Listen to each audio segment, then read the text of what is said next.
AOC's first TikTok about TikTok. What? Man, I was on TikTok, Will. Huh? It's bad, dude. TikTok is bad, dude. Like, I don't know if you go on TikTok. Do you go on TikTok?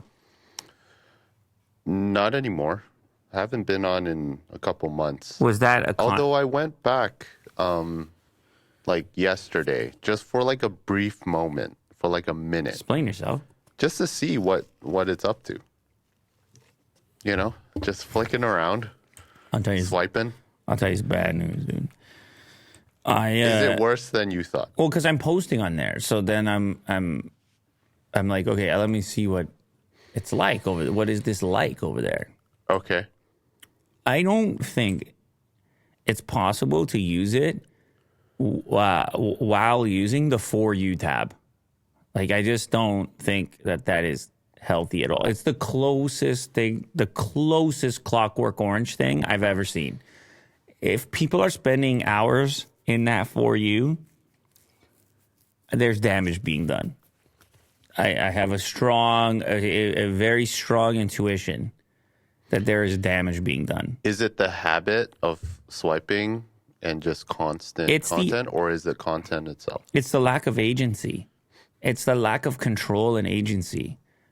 And the extra capability of something being cast upon you it already in motion, instead of having agency over some degree of selection. Now, if you want to go on TikTok and follow certain people and curate your feed in that manner, so be it. But my experience with For You is chaos, hellhole, damaging. Got to be damaging. Right. Like, you're talking about just short form content? No, I'm not. That's why I said you can follow people if there's more agency there. It's this lack of agency, free flowing. Okay, you can have access to my eyeballs. Like, it started getting dark quick, dude. I promise you, Will, without going into detail, it started getting dark quickly. And I was like, some of the stuff I was seeing on, was it Congress that was questioning him? Yeah. Like, I totally got it. They have very little control. People have figured out all the hacks to have all the grossest stuff possible. And now I know why they're talking about what they're talking about. At least if anybody's having a similar experience to what I did after, I don't know, half an hour on there, I was like, how is this a viable, how could I, as an advertiser, I gotta be pretty concerned. Do advertisers even use it? Do they even see where the algorithm takes you? Yeah. I don't want to go into detail because this show right here that's not really our subject matter, but I'll tell you, criminal, like it gets criminal. And I'm just amazed no one told me that. I'm amazed no one was like, oh yeah, you're going to be exposed to like. How long were you on it for? Half an hour, maybe 45 minutes. I don't know. Alone? Like, were any of your kids watching? I'm like, there's a criminal stuff. There's a stuff I'm feeling is really sketchy. Come take a look, kids. No, definitely not. I couldn't believe it. So and the accounts belong to no one. They're not official anything. It's like user. They're nothing. 936. They're nothing. It's so goddamn sketchy, dude. Listen, man, if you go on TikTok, just curate your feed. I'm telling you right now, because you're doing damage to yourself if you're not. If you think that this algorithm is in any way serving you, it's not serving you. It's not serving you. It's serving people who can content hack their way in front of your eyes, because it's hard for you to turn away when there's something graphic on there that shouldn't be there. They have no controls. Their algorithm sucks for actually, unless it's intentional, or they do not have the capability of governing it. Because you want to know what I did immediately after is I A/B tested it, and I went to Instagram, and I don't know, maybe Instagram knows more about me. Maybe it wasn't a completely fair test because I never used TikTok. So maybe they were like, let's hit them with everything. But on Instagram Reels, and you're just swiping, and the governing is much different. from my experience. I agree. I've been using YouTube Shorts for a little bit now, just to kind of do some research, and there's a lot more positive content. Like I haven't seen like a gun or something really malicious on there at all. So people are saying they don't know what I'm talking about. Every time they get on, they don't see anything like that. I don't know if I don't know what your ages are. Maybe there's a demographic aspect to it. I don't know what TikTok, how big of a deal that plays. I know a lot of the heat they're taking in Congress has to do with the youth. So maybe they're more careful about when people sign up and they put in younger. Do you put your age in? I don't even remember. You must. Actually, the current TikTok account, I don't even believe I registered. So I'm not sure what the questions were. It was a team registration because we were posting there collectively. But apparently, like, there's in TikTok's case, there's like a 13 and under algorithm that kind of like tries to delete all malicious things. And then there's the adult version. Dude, I'm just telling you, man. Like, that's what they say. I was getting like gore stuff and just like there's no control at all on that thing. There's no control. If you swipe long enough and fast enough, it will try anything on you, anything to capture your attention. It doesn't, there are no boundaries on there. I'm telling you. And the stuff is going up and getting served so fast that I can't, their algorithms are not on point as far as determining these type of things. Right.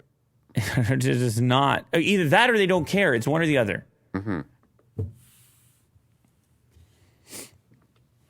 one or the other. Yeah. It's also, there's also a weird like demonic element to it where, I caught you looking, like, and you're like, what?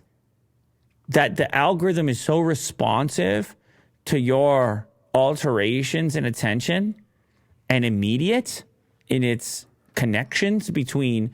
So like if let's say you saw something violent and you were like, oh my God, and you hung on it for too long, then it's like violence.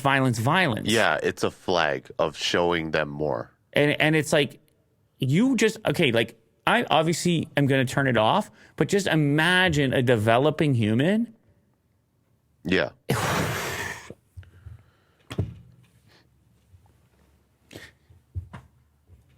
I'm telling you, there are some things as humans that are difficult to look away from.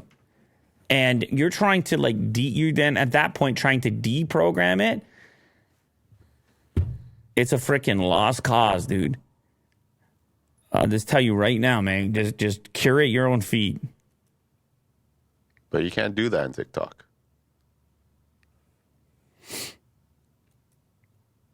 It's weird, though. I don't know why all these people are having such different experiences. This guy says, I'm 43 and haven't experienced criminal videos. The worst thing I saw was an account of a girl inflicting scars on themselves. Okay, well, that's...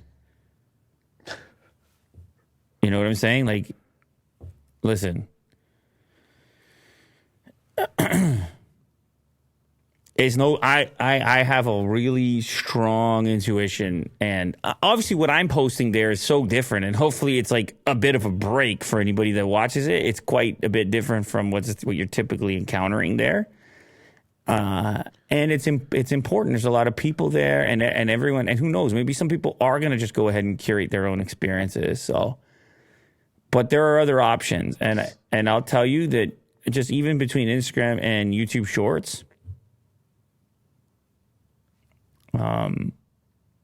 Which one's better? You have other options. Which one's better for watching? Yeah. I always find those two to be somewhat comparable, to be honest. Yeah. Yeah. Anyway, so AOC goes on TikTok and says what? Let me just pull up the video here. So she's a politician, and she's the one that doesn't want TikTok to be banned. Now, curious, not only right? TikTok, but it is a TikTok about TikTok. Now, this week, the CEO of TikTok came and testified before Congress as there is growing rumblings and discussion over a nationwide ban on the app. Do I believe TikTok should be banned? No. Why should TikTok not be banned? First of all, I think it's important to discuss how unprecedented of a move this would be. The United States has never before banned a social media company from existence, from operating in our borders. And this is an app that has over 150 million Americans on it. Some of the arguments about banning TikTok have come in with respect to discussions around Chinese surveillance and utilization of data that is tracked and the enormous amount of tracking on U.S. citizens and data that is harvested by TikTok. And they say because of this egregious amount of data harvesting, we should ban this app.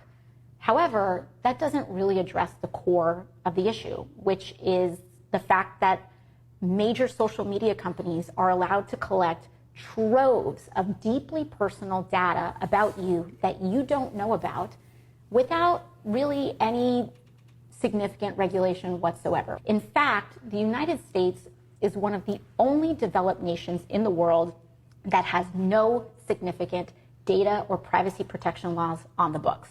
The EU, for example, has something known as the GDPR, which really forces an enormous amount of protection on individual users and the amount of data that companies can collect about you without your knowledge. So to me, the solution here is not to ban an individual company, but to actually protect Americans from this kind of egregious data harvesting that companies can do without your significant ability to say no. And usually when the United States is proposing a very major move that has something to do with significant risk to national security, one of the first things that happens is that Congress receives a classified briefing.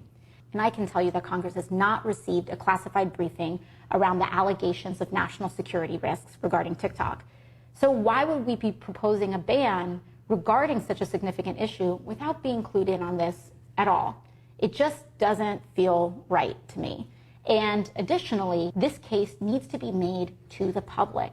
We are a government by the people and for the people. And if we want to make a decision as significant as banning TikTok, and we believe, or someone believes, that there's really important information that the public deserves to know about why such a decision would be justified, that information should be shared with the public as well. But frankly, I think a lot of this is putting the cart before the horse, because our first priority should be in protecting your ability to exist without social media companies harvesting and commodifying every single piece of data about you and without your consent. Okay. So this was right after the hearing. She made this account right after and made this video right after. And I just kind of thought like this was a bit curious. I looked more into it. And I don't even know if this is real. But basically she was paid off by TikTok. According to Fox Why did Business. it say ripped? AOC TikTok defense ripped. I think people were ripping. Oh, after the Chinese parent company gave six-figure donations to Hispanic caucus nonprofits. Oh, my God. Like if politicians get involved in politicians bribery are and all involved. that stuff. I don't even know if this is real. Fox News Digital previously reported that disclosures show ByteDance, TikTok's Chinese parent company, funneled six-figure contributions to nonprofits aligned with the Congressional Black and Hispanic caucuses. ByteDance donated $150,000 to both in December. It's a lobbying contribution report. Shows I don't. It's just I don't. No, I don't. I don't know what to say about it. I mean, obviously there's influences and behaviors and conversations that happen behind closed doors, and then we're sitting here looking at a variety of news sources from a variety of political viewpoints, trying to further one side of the conversation. By the way, I'm not in any way defending anything she's saying. Like it seems sketchy to me too. Yeah. So, yeah, and moments after, like the heat comes on, and then all of a sudden you're on TikTok itself defending TikTok itself, and you had no TikTok account prior. So. obviously that's a little bit, you're suspicious about it. And your very first TikTok on TikTok is about TikTok. Like, well, it's not going extremely viral. It has 3.5 million views. Somebody in the comments here made the comparison to the way China operates and the lack of American internet companies in China for probably similar reasons to what's currently being cited by the U.S. when it comes to national security and data. And we do have a sort of precedent, not a social media company, but the Huawei example that we referenced on the past time we were talking about these proceedings around TikTok, and how quickly that came into play, how quickly the trade restrictions and the lack of availability of those products, not just in the U.S., but in Europe and all kinds of other places. And it's also important to note that the way she's talking about it doesn't take into consideration the fact that other governments around the world in certain places have banned TikTok in a variety of ways. Mm-hmm. In India, obviously, completely. Recently, government devices only. So, like, the way that wasn't addressed at all in that clip led me to believe that we weren't even going to dabble in that side of it, which is obviously there are a number of people that are concerned and have actually made moves in line with that concern. So this is not like some crazy, completely unprecedented thing. The part about other social media having possibly to have or to be missing some degree of regulation, okay, separate conversation. Yeah, probably. But then at the same time, it's like, who are the right people for this? Who can operate at this scope or scale? The criticisms that I just waged at TikTok and my own personal experience. Like you had a personal experience. Yeah, but those, like, I wonder what would happen if people just streamed their own experiences with these social media. Like, none of us, we're all in these silos where we just assume other people's experiences look like ours, but we don't really know. We really don't know. So when somebody says, oh, yeah, the kid's just over there using TikTok, does anyone really know what that means? Mm-hmm. Does anyone really know what that exposure is like when you're this vast? It's not like saying they have a particular channel on. It's not like saying they're watching a particular YouTube channel. It's not like saying they're playing a particular video game. These are things you can kind of go work backwards and say, all right, here's what the content exposure looked like. Mm-hmm. In this case, it's such a wide and varied experience, and it's uploads of absolutely everything all the time. It's almost personalized. Who can govern that? Yeah. Who can manage that degree of influence, that degree of potential political impact? Nobody can measure it, and probably nobody can govern it, including governments. So good luck. That's why the idea of just banning it outright is always in play. Just shut off the valve completely. I know, but the argument there is that it leaks into other places. Yeah. You know, the same thing, influence, whatever. It's like, you rather have Zuckerberg deciding the next president or China. Take your pick. But I mean, you said it yourself that Reels and YouTube Shorts are at least more. No, but it's different for me. catered. So what can you really take from that? It's different for me. Yeah. Like, maybe TikTok hasn't figured me out yet. And it's funny because people in the chat here are like, oh, you just have to. You gotta get through you gotta skip the terrible things. You gotta skip quickly. To get to your experience. Imagine how weird that is. You're like, oh, didn't see it. It's like, what is that doing to your humanness, to your human interpretation of things? And how, this kind of like your sensitivities around certain subject matter, and I'm just going to pretend it doesn't exist, pretend it doesn't exist. It's like, whoa, man, it's a weird scenario. Yeah. I mean, TikTok and short form content, all that stuff is about discovery. It's about learning new things. So, interesting times.